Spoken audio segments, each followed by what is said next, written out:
Our next speaker is our founder and executive director, Dr. Sonia Peter.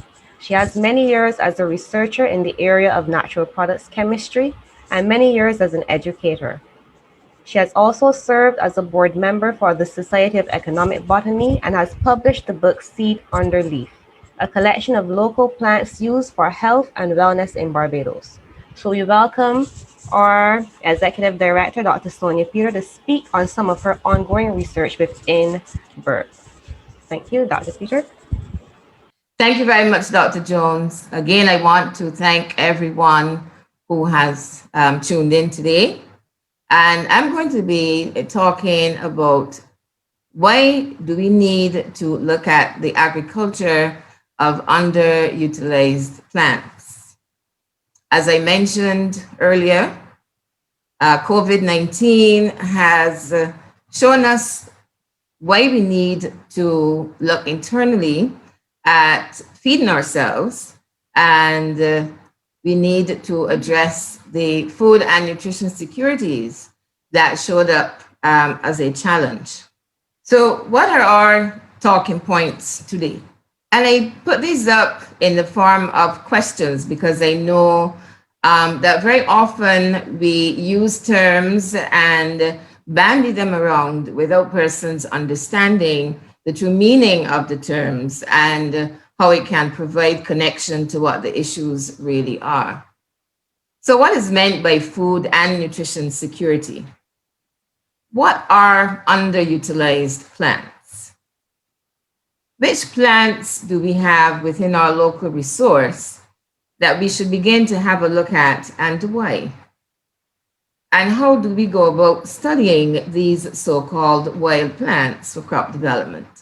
And though I have included the term wild here, I do not ascribe to calling our plants wild. I have great respect and affection for all plants that we have. The important thing to know is how can we manage our environment to work with the plants that we do have. And I always have concerns when we simply call the plants that we have no interest in bush, because some of these plants are so important, not only for our future development, but these plants are recognized as valuable externally. So, food and nutrition security. According to the Food and Agricultural Organization, food security is defined as that which exists when all people at all times have physical, social, and economic access to sufficient, safe, and nutritious food to meet their dietary needs and food preferences for an active and healthy life. And as I mentioned, we saw and are seeing that because of the disruption in our way of living and our dependence on things coming directly to us, our dependence on going to a supermarket to get our food, or dependence on having enough disposable income to purchase food, that this has turned up to be a serious issue during our challenges with COVID-19. And this has been so globally. So we're saying here that when you are truly food secure, that you've got access to sufficient food that is safe and nutritious. So it's not only access to food, but it is access to nutritious food. And this is where nutrition security comes in, that we see many instances when there is drought and disruption of agriculture. The organizations that care will try to get food to these regions to make sure that we do not, or rather we minimize, because we can't eliminate the challenges, but to minimize the impact of not having it. But the images that we often see are bales and bales of things like flour, rice, and other staples. But that alone is not going to be nutritious, because in addition to carbohydrates that they will provide, we need to have protein, we need to have vitamins, we need to have trace minerals and phytonutrients so that our biochemical systems can work effectively, we can stave off disease, and we can grow and make a contribution to family and development. So nutrition security goes beyond food security, goes beyond access to food. We must have access to nutritious food and as wide a range of food as possible so that we are supplying all of those needed nutrients for our growth and development. I came across this interesting release in a CARICOM report where it states that Barbados stands to see a major cut in its approximately 500 million food import bill as a result of a new Caribbean community plan that will reduce the region's collective bill by US 1.25 billion over the next 5 years. Now, we knew that this was always a problem, but to me, it is somewhat alarming to read these figures. The image on this slide shows a market view. This is the Cheapside market of food grown locally, and this is by a small holding farmer. The point of the image here is that if we work collectively, this level of production can be scaled up to the point where we minimize that need to have such an expansive import bill for our nutrition.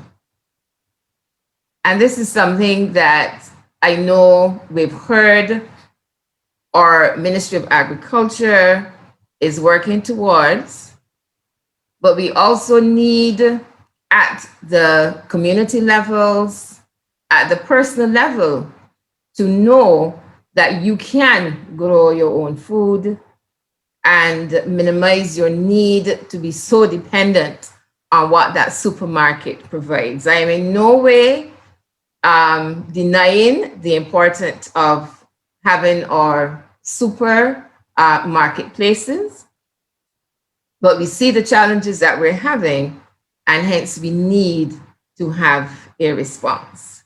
So underutilized plants. What are underutilized plants?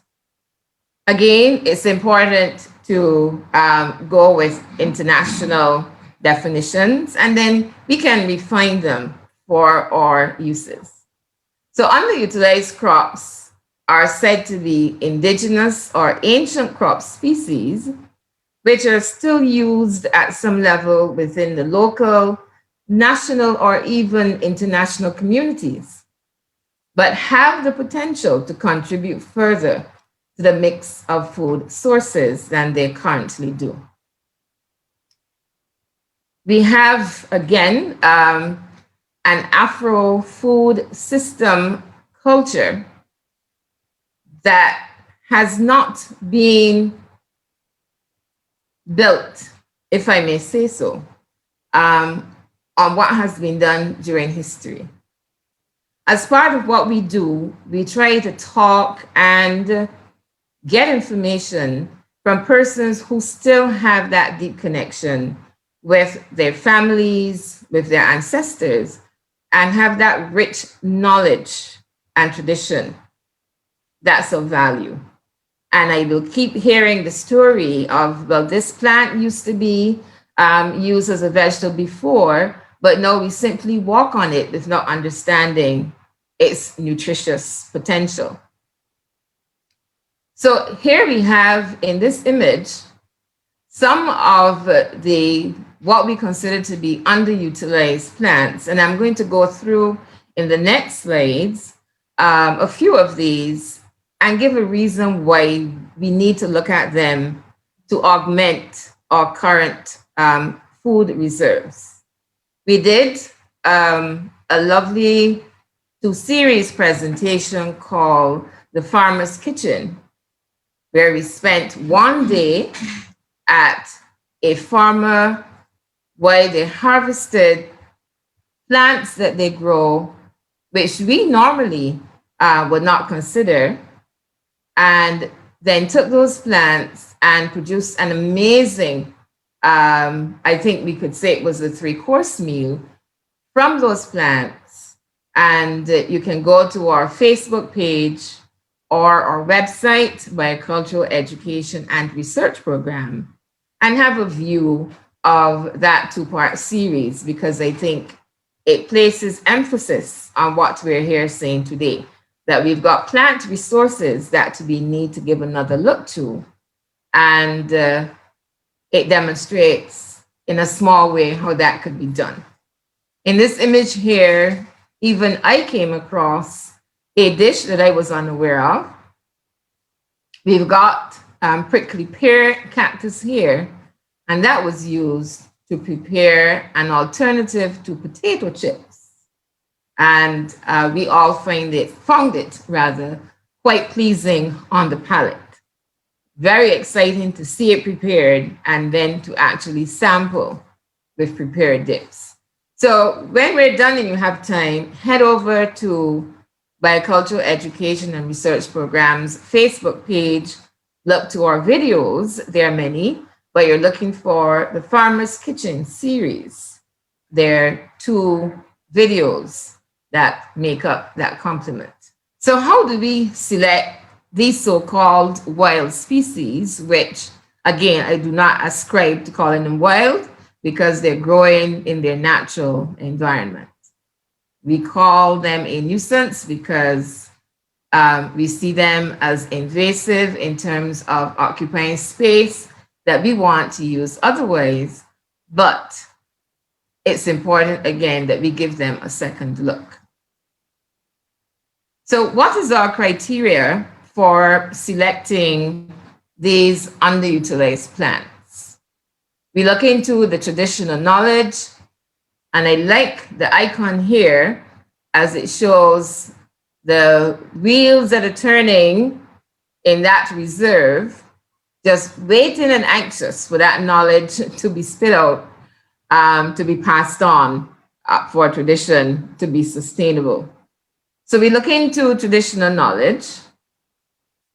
We look at the nutritional value of the particular species, and we look at suitability for true crop development.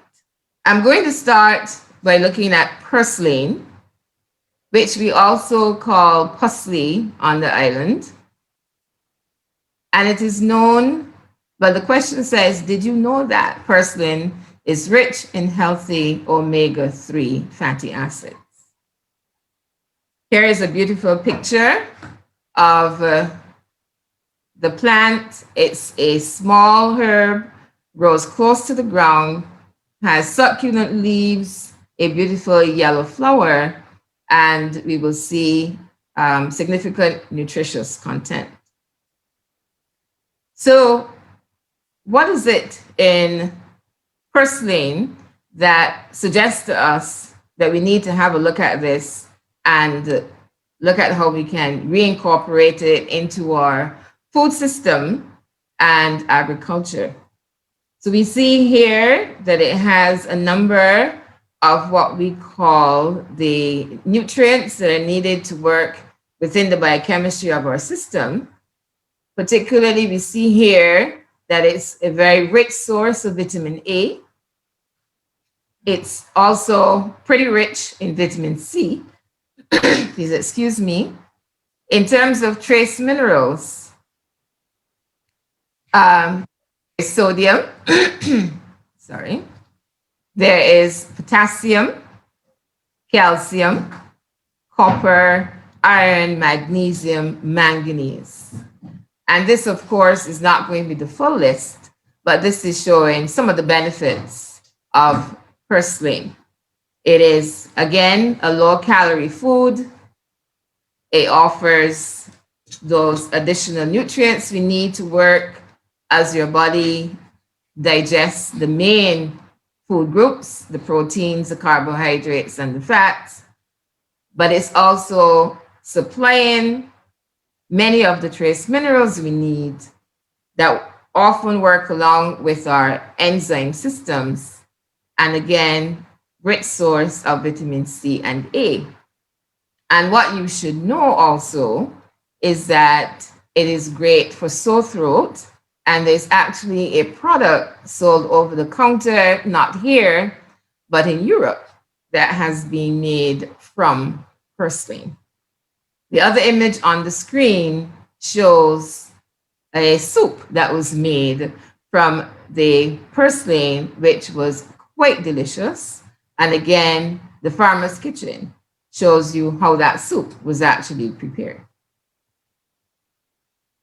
Next, we move to shadow BENI, which is called FITWEED on the island. And this plant, of course, is a culinary favorite, especially in our island neighbor Trinidad and likely some of our other neighboring islands. And I'm understanding that is becoming more relevant within our developing Barbados food system. But I'm saying here is a plant that we should be cultivating as one of our food ingredients, one of our spices. And there are many opportunities for agro-processing. And this is one that I think we need to take a closer look at. But look at what it's also bringing us. It's rich in trace minerals of calcium and iron. It's a source of carotene. Pardon me. Carotene is typically found in colored vegetables and fruit. It acts as an antioxidant, coping with free radical load, which can contribute to disease in our body. As the name FITWEED suggests, it has medicinal value, and its use as an anticonvulsant stretches back into the period of slavery on the island, as it was used by the enslaved, as documented by Handler and Jacoby in a beautiful entry in the Journal of the Barbados Museum and Historical Society on slave medicine in Barbados. This was used to control what we would call fits or convulsions in young children. And now we meet bitter melon, or cerisi, as it is popularly called in Barbados. And we had a question in the poll earlier, and it was interesting to see that I think it was around 90% of you recognized that that was the cerisi vine. It is variable. We see here two forms in terms of the size of the fruit and the appearance. And the scientific name, Mordica tarantia, would be the species name, and these would be what we refer to as varieties of that species. This is also, we know, steeped in our tradition, because I think if you ask any Barbadian about cerisi, they'll have a story to tell you. And more often than not, that story is based around the bitterness of the products that you get from cerisi, because it's used for colds and flu. And based on the tradition, my understanding is that a tea is made from the whole plant and stored in the refrigerator, and you take it as you would a cough medicine. And those that are steeped in tradition would give you very positive reports on the efficacy of that traditional preparation. However, we see, please excuse me, also on the slide, a dish prepared from the fruit. So this is the fruit, and it's in a stir fry with onions and sweet peppers and all of those things that really bounce off the palate. And what are we getting when we use, sorry about that, go back. What are we getting when we incorporate the fruit from this vine in our diet? So it's a low-cal food, source of protein and carbohydrates, not that high, but it is a source. It's a low-fat food, no cholesterol. It's a source of folates, which work within our biochemistry. It's a source of vitamin A. And look at that, vitamin C, an extremely high source of vitamin C. And it also has trace elements. And these are typically required in small amounts. So we're still getting value there from our CERC if we incorporate the fruit, and the health benefits if we use that tea that is brewed, that bitter tea. And actually the bitterness is a measure of the medicinal properties. I just want to state here that we have to be careful, as we're not touting these as medicine, but we know that persons who are steeped in the tradition understand how to use these as medicine. And those who are steeped in the tradition, I think that you would know how to use, when to use, etc. Unlike the Caribbean region and Barbados, the Europeans use a standard where they say that if there have been no adverse reports over a period of time with respect to a traditional use of plant, I think it's somewhere between 15 to 30 years. I'll have to refine that. But once there have been no adverse reports about the use of a plant in a traditional way as a medical intervention, they allow the production of products from this plant to be sold over the countertop. In other words, there's no need for a prescription because they have recognized that there is inherent value in the tradition. And once it is supported by documentation where the adverse effects are minimal, then within their standard, they're happy to give that particular plant the okay.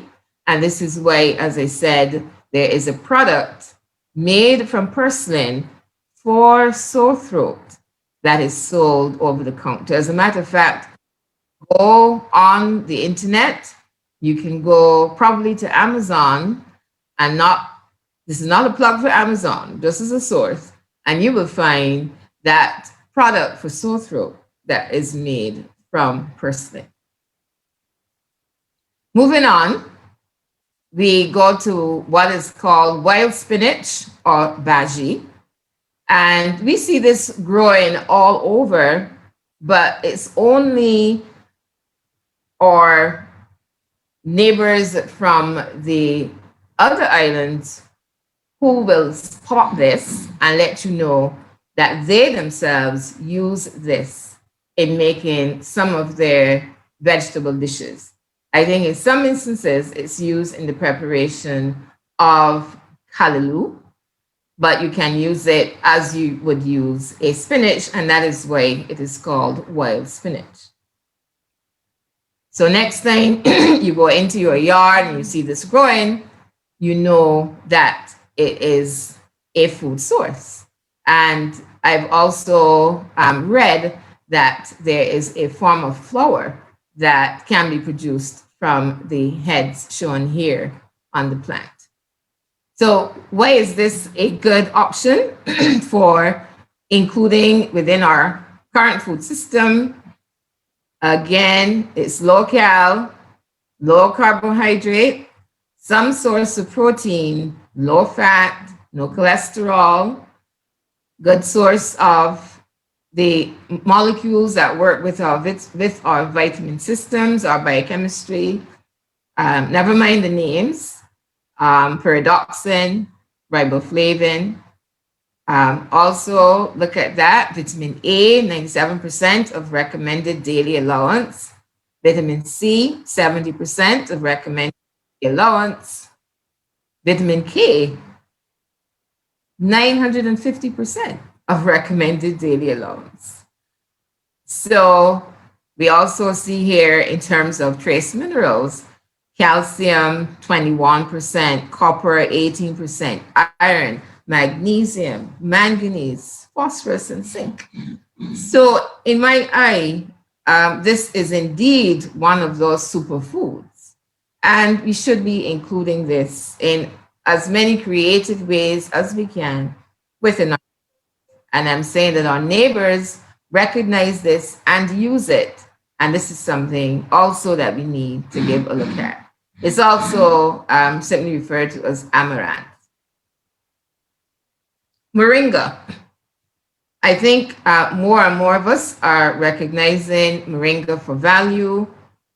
There are places around the world where it is now being sold as a protein for protein shakes, general inclusion in food preparation. And this is from the leaf. And here it tells us that 1 cup of fresh chopped leaves, which is approximately 21 grams, will provide source of protein, source of vitamin B6 and vitamin C, iron, riboflavin, vitamin A, and magnesium. Again, this is a short list of what moringa provides.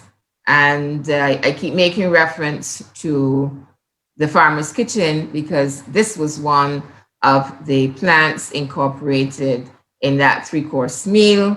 The flowers are edible, a sweet, tangy flavor, and those were used within our salads.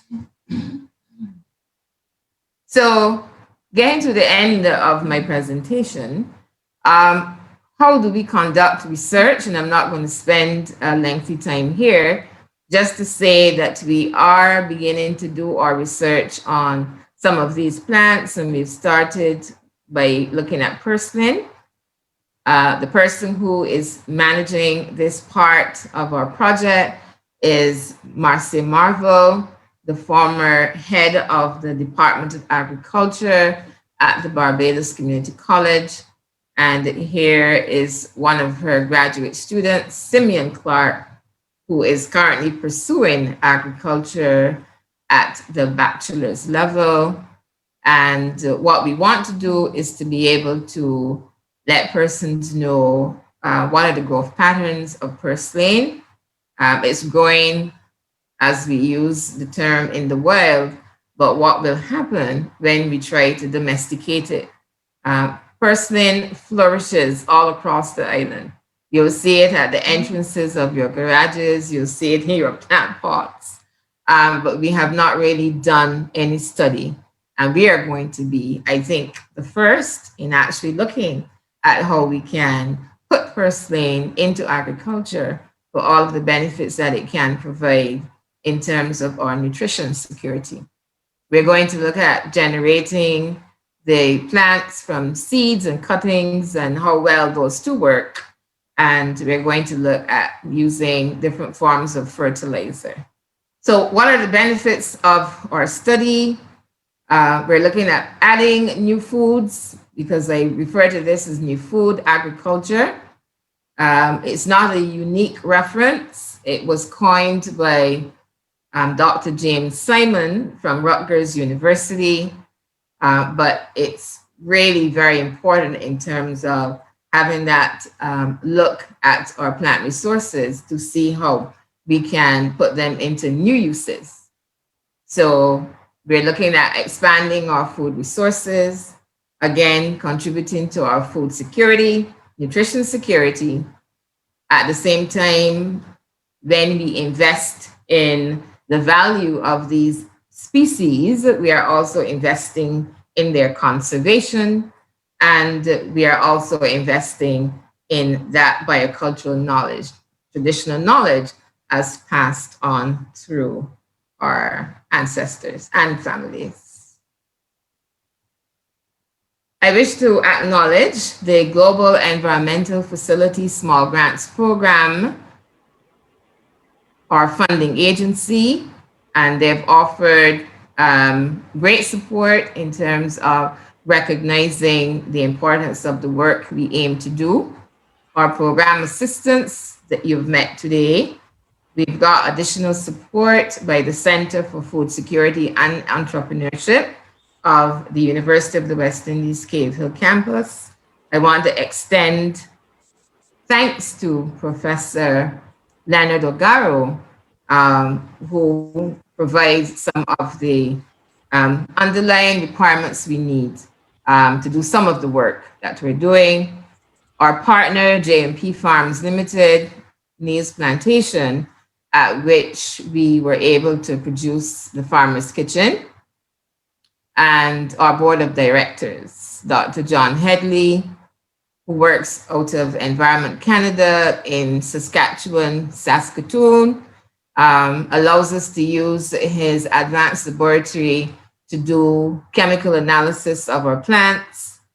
Ms. Susan Mahan, who you probably know as the director of Corral, and also made a big contribution in the Bellers Research Institute on the island, and Ms. Melinda Bell of Astrape Finance, the managing director of Astrape Finance, who will assist us in terms of making sure that our funding schemes meet the requirement of her financial management standards.